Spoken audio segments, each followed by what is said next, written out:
তো দেখতে পাচ্ছেন যে এদের যে মাথা, সেই মাথার সাইজের থেকে কিন্তু বড় এই লেবুর সাইজ। এই যে পিসটা দেখতে পাচ্ছেন, এগুলো সব কিন্তু লেবুর যে দানা, সেই দানা জাম্বুরার থেকে বড়। দর্শক, আপনাদের সকলকে স্বাগত জানাচ্ছি, আমি রুবায়েত হাসান। আমরা এই মুহূর্তে অবস্থান করছি একটি লেবু গাছের সামনে, এবং আপনাদেরকে যদি একটু দেখানোর চেষ্টা করি, এই গাছে একটি লেবু কিন্তু অবশিষ্ট রয়েছে। এবং আপনাদেরকে যদি একটু দেখানোর চেষ্টা করি, যে দেখতে পাচ্ছেন একটা লেবুই কিন্তু অনেক বিশাল আকার, এবং একটু যদি আইডিয়া করি আনুমানিক এটি 1 কেজির কাছাকাছি হবে একটা লেবু। হাইব্রিড জাতের যে লেবুগুলো, সেই লেবুগুলো কিন্তু এই বিশাল আকার হয়ে থাকে, যেমনটি আপনারা লক্ষ্য করছেন।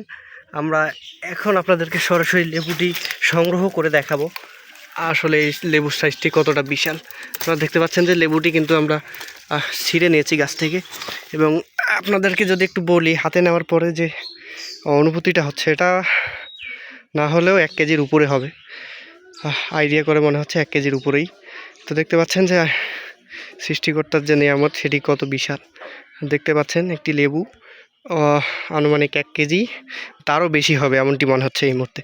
গাছে থাকতে আকার অনুযায়ী আসলে আইডিয়া করা যেত, তবে হাতে নেওয়ার পরে মনে হচ্ছে যে 1 কেজির উপরেই হবে। এই যে এক হাতে লেবু রয়েছে, আরেক দিকে দেখতে পাচ্ছেন যে বাচ্চারা দাঁড়ায় রয়েছে। আমি যদি আপনাদেরকে একটু অনুমান করি, তো দেখতে পাচ্ছেন যে এদের যে মাথা, সেই মাথার সাইজের থেকে কিন্তু বড় এই লেবুর সাইজ। সুতরাং আপনারা আইডিয়া করতে পারছেন যে লেবুটা আসলে কতটা বিশাল। আর ওজন তো 1.5 কেজির মতো হবে, যেটা ধারণা করা যাচ্ছে। এবং আপনাদেরকে একটু যদি দেখাই, দেখতে পাচ্ছেন যে মাথার সাইজের থেকে কিন্তু লেবুর সাইজ বড়।